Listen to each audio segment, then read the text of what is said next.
تم اپنے جسموں کا خیال کرتے ہو، میں تمہیں بتاتا ہوں اس جسم کی حیثیت کیا ہے۔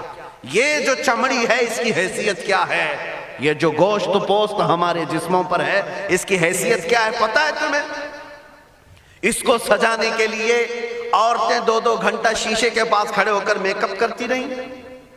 اب عورتوں کی طرف سے یہ میک اپ، لالی پاؤڈر اور کنگھیاں بالوں کو سجاتے رہے، اور تم اپنی باڈی کو بناتے رہے جیم میں جا جا کر کے۔ اب اس جسم کی حیثیت سنو، جس دن روح نکلی تمہارے جسم سے اور جب جنازہ لے جایا گیا، قبر میں تمہارے سب سے عزیز لوگ رکھ کر کے آتے ہیں، تختیاں قبر کی بند کر کے آتے ہیں، اتنی چھوٹی قبر کہ کروٹ لینے کی بھی جگہ نہیں ہوتی، ہاتھ پھیلانے کی بھی جگہ نہیں ہوتی۔ آج اپنے پلنگ پر سو کر کے دیکھو، کسی کا ہاتھ ٹچ ہو رہا ہے تو نیند نہیں آتی، لیکن قبر میں اتنی تاریک جگہ پر، چھوٹی سی جگہ پر، تنگ جگہ پر چھوڑ دیا جاتا ہے کہ مردہ کروٹ بھی نہیں لے پاتا، پھر پلس اس کو اوپر سے نیچے سے پیٹ سے باندھ کر کے رکھ دیا جاتا ہے۔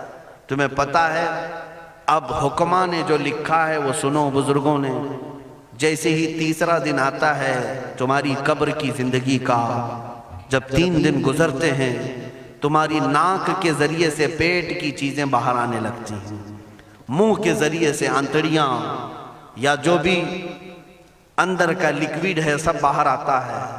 5ویں دن کان کے اندر سے بھیجا نکلنے لگ جاتا ہے، یہ جو بھیجا سر کے اندر ہے وہ ختم ہو کر کے سڑ کر کے پیپ کی شکل میں کانوں سے باہر آنے لگ جاتا ہے، ناک اور منہ سے پیٹ کی چیزیں، کلیجہ، خون بن جاتا ہے، دیگر چیزیں سب کان اور ناک اور منہ سے نکلنے لگتی ہیں، اور 40 دن تو بہت دور کی بات ہے، 8ویں دن اس کا پیٹ پھٹ جاتا ہے، پیٹ پھولتے پھولتے پھٹ جاتا ہے، اور جیسی پیٹ پھٹتا ہے قبر میں کیڑے پیدا کیے جاتے ہیں۔ تم 1000 کوشش کر لو لیکن وہ کیڑے اسی کے لیے پیدا ہی کیے جاتے ہیں، ان کی غذا ہے۔ وہ ناک سے نکلا ہوا گودا، منہ سے نکلا ہوا گودا کھانے کے لیے کیڑے جمع ہو جاتے ہیں، پورے جسم پر طاری ہو جاتے ہیں۔ پیٹ جب پھٹ جاتا ہے تو اتنی شدید تعفن والی بو آتی ہے کہ قبریں بند ہوتی ہیں، ورنہ کئی لوگ صرف بو سے بیمار ہو جاتے ہیں، کئی لوگ۔ اور یہی ہمارے جسم کی حیثیت ہے، یہی ہمارے جسم کی حقیقت ہے۔ اور چند دن گزر جاتے ہیں کہ اس کی آنکھوں کی پتلیاں لٹک کر کے باہر نکلتی ہیں، اس کی آنکھوں کی پتلیاں باہر آ جاتی ہیں اور گڑے پڑ جاتے ہیں۔ اب جو جسم کے اوپر موجود گوشت ہے اس کو چونٹیاں، مکوڑے اور کیڑے کھانے لگ جاتے ہیں، کھاتے کھاتے 2-3 مہینے کے اندر اس کو صرف اور صرف ڈھانچے کی شکل چھوڑ دی جاتی ہے، ہڈیاں باقی رکھی جاتی ہیں۔ جن بالوں میں تم کنگھیاں کرتے ہیں ان بالوں کی جڑوں میں پیپ پیدا کیا جاتا ہے، ہر بال کی جڑ پیپ بہاتی ہے۔ اور جن چہروں پر تم پاؤڈر لالی لگا کر کے اس کو سجایا کرتے، آئینے میں کھڑے ہو کر ان چہروں پر اللہ تبارک و تعالیٰ ایسی جھریاں پیدا کرتا ہے۔ یہ تو عام لوگوں کی بات، اور اگر گنہگار ہیں تو ان کے چہروں پر بچھو چھوڑ دیے جاتے ہیں، بچھو چھوڑ دیے جاتے ہیں۔ کئی لوگوں کی قبروں پر سانپ ان کی ناک کو ڈستے رہتے ہیں اور ان کا گودا پیتے رہتے ہیں۔ سانپوں کا عذاب، بچھوؤں کا عذاب، یا قبر کے عذاب کے ساتھ یہ جسم گلا دیا جاتا ہے، ہڈیوں کے سوا کچھ نہیں باقی رہتا۔ تم کیا سمجھتے ہو مرنے کے بعد احساس نہیں ہوگا؟ مرنے کے بعد ہر درد کا احساس دگنا کر دیا جائے گا۔ آج زندگی میں جتنا تمہیں چونٹی کاٹنے سے درد ہوتا ہے، مرنے کے بعد یہ درد 10 گنا زیادہ بڑھ جائے گا، تمہیں اور درد ہوگا، اور درد ہوگا۔ یہی جسم جو کیڑوں کی غذا بن گیا، کفن ختم ہو گیا، ہمارے جسم میں پیٹ کا گودا باہر آ گیا، آنکھوں سے کانوں سے ساری چیزیں لکوڈ ختم کر دی گئی، بھیجا کانوں سے بہہ کر کے نکل آیا، بچا کیا ہمارے پاس؟ جس جسم کو ہم سجاتے رہے، سنوارتے رہے، اس پر ہزاروں پیسے بہاتے رہے، یہ جسم 40 دن کے اندر کیڑوں کی غذا بن گیا، سب ختم ہو گیا۔ میرے عزیزو، ہر انسان کے جسم کے ساتھ قبر یہی کرتی ہے، قبر دباتی الگ ہے، کیڑوں کا عذاب الگ ہے، بچھوؤں کا عذاب الگ ہے، لیکن یہ سب کے لیے احکام نہیں۔ کچھ وہ بھی جنازے ہیں جب یہاں سے جاتے ہیں تو ہزاروں کی آنکھوں میں آنسو چھوڑ کر جاتے ہیں، ہزاروں کی دلوں کی دھڑکن بن کر کے جاتے ہیں، ان کے جنازے جب جاتے ہیں تو اللہ کے ملائکہ بھی فرشتے بھی ان کے جنازے کو اٹھانے کے لیے زمین پر آتے ہیں۔ یہ کون لوگ ہیں؟ جو اپنے سینوں میں عشق مصطفیٰ کی شمع روشن کیے ہوئے تھے، جینا چاہتے تو مصطفیٰ کے لیے، مرنا چاہتے تو مصطفیٰ کے لیے۔ فاضل بریلوی نے کیا خوب کہا، لحد میں عشق رخ شہ کا داغ لے کے چلے، اندھیری رات سنی تھی چراغ لے کے چلے۔ جب قبر میں جاتا ہے ایک عاشق رسول، اسے رکھا جاتا ہے، کفن اس کا بھی ہے، جسم اس کا بھی ہے، لیکن فرشتوں سے بھی کہا جاتا ہے اسے آہستہ سے جگانا، محمد عربی کا غلام ہے، رسول پاک کا وفادار ہے، اور کیڑوں کا اس کے جسم کو کھانا تو دور کی بات، فرمایا گیا قیامت تک اس کے کفن کو بھی میلا ہونے نہیں دیا جاتا۔ نہ تمہاری آنکھ سے، نہ تمہارے ناک سے، نہ تمہارے چہرے سے کوئی گودا باہر آتا ہے، کچھ نہیں میرے عزیزو، جسم تر و تازہ سلامت رکھا جاتا ہے۔ 1000 سال کیا 10,000 سال گزر جائیں، حوادث زمانہ بھی آئیں، لیکن اس کی قبر میں اس کا جسم سلامت رکھا جاتا ہے۔ اب تمہارے ہاتھ میں فیصلہ ہے کون سا جسم بنانا چاہتے ہو، وہ جو کیڑوں کی غذا بن جائے، یا وہ جس پر فرشتے بھی اتر کر سلام بھیجیں۔ میں نے خود میرے مرشد گرامی کے جنازے میں حاضری تھی، حضور تاج الشریعہ بدر الطریقہ رحمت اللہ تعالی علیہ، جس مرد قلندر نے اپنی پوری زندگی عشق مصطفیٰ میں گزاری۔ آج تم نعرے لگاتے ہو تاج الشریعہ تاج الشریعہ، ان کے شب و روز دیکھے تھے کبھی؟ ان کی صبح اور شامیں دیکھی تھی کبھی؟ بہت پیر ہوں گے جو باہر پیر ہوں گے، اندر پیر ہوں گے، لیکن تاج الشریعہ کو میں نے اندر بھی دیکھا ہے، باہر بھی دیکھا ہے۔ آنکھیں بند بھی ہوتی، آنکھوں سے اگر کوئی چیز نظر بھی نہیں آ رہی ہوتی، تب بھی اتنا خیال ہوتا کہ کہیں سطر تو نہ کھل گیا ہو، کہیں پائجامہ اوپر تو نہیں ہو گیا ہو۔ سونے کے حالت کی بات کر رہا ہوں، کوئی نہ ہو تب بھی یہ خیال باقی رہتا۔ کون سا ایسا دن گزرتا جب وہ دلائل الخیرات نہیں پڑھ رہے ہوتے، قصیدہ بردہ شریف نہ پڑھ رہے ہوتے، ہزاروں سفر کی مصروفیات کے باوجود حضور پاک کی محبت کے نغمات میں کوئی کمی نہیں آئی۔ لیکن میں آج آپ کو ایک بات بتا دوں، جب انتقال ہوا وہ جمعہ کی شام تھی، اور ہمارے مردوں کو 6 گھنٹے 10 گھنٹے میں ہم کو قبرستان سپرد کرنا پڑتا، 12 گھنٹے رکھ دیں تب بھی فریج منگوانا پڑ جاتا ہے، اس کے بعد قبرستان کے حوالے کر دیں۔ میرے مرشد گرامی کے انتقال کے بعد 48 گھنٹے رکھے گئے تھے، 48 گھنٹے رکھے گئے، اور اس کے بعد جنازے پاک کو غسل دے کر لایا گیا۔ یہ فقیر قادری جنازے کی گاڑی میں شریک رہا، حضرت کے قدم پکڑ کر کے میں قبر تک رہا۔ میں آپ کو صرف اس لیے یہ بات عرض کر رہا ہوں کہ جب گاڑی جنازے کی چلتی تھی، میں نے زندگی میں بھی حضرت کے ہاتھ پکڑ کر کے ادھر ادھر چلائے۔ حضرت کے ساتھ جب جانا ہوتا تو بازوؤں کو ہم تھامے ہوتے، ہم کیا چلاتے، ہمیں وہ خود چلا رہے ہوتے، لیکن یہ ہم برکت کے لیے پکڑے ہوتے۔ جو نرم و ملائم جسم تھا، میں نے وفات کے بعد جنازے میں کھڑا ہو کر کے دیکھا، قدموں کو پکڑ کر، نہ نرمی میں کمی آئی، نہ ملائم ہونے میں کوئی کمی تھی۔ اور جب گاڑی آگے چلتی تھی،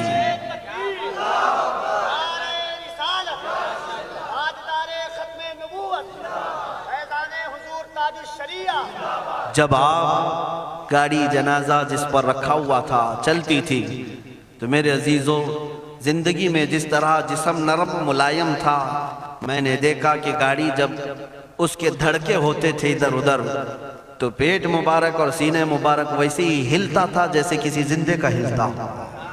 ہاتھ پر انگلی رکھیں تو خون سرک جائے اور پھر اپنی جگہ پر آ جائے۔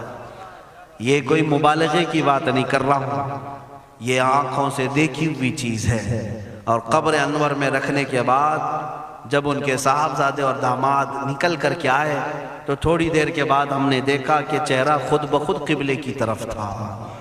ہم اپنے مردوں کو رکھواتے ہیں، لیکن اس عاشق رسول نے اپنا چہرہ پہلے سے قبلے کی طرف کر لیا۔ یہ کرامات کہیں یا زندگی کی حقیقت کہیں، حقیقی بات تو یہ ہے جو مصطفیٰ کی یاد میں جاتا ہے۔ اس نے کیا ہی خوب کہا شاعر کہ میرے جنازے پہ رونے والوں فریب میں ہو بغور دیکھو، میرے جنازے پہ رونے والوں فریب میں ہو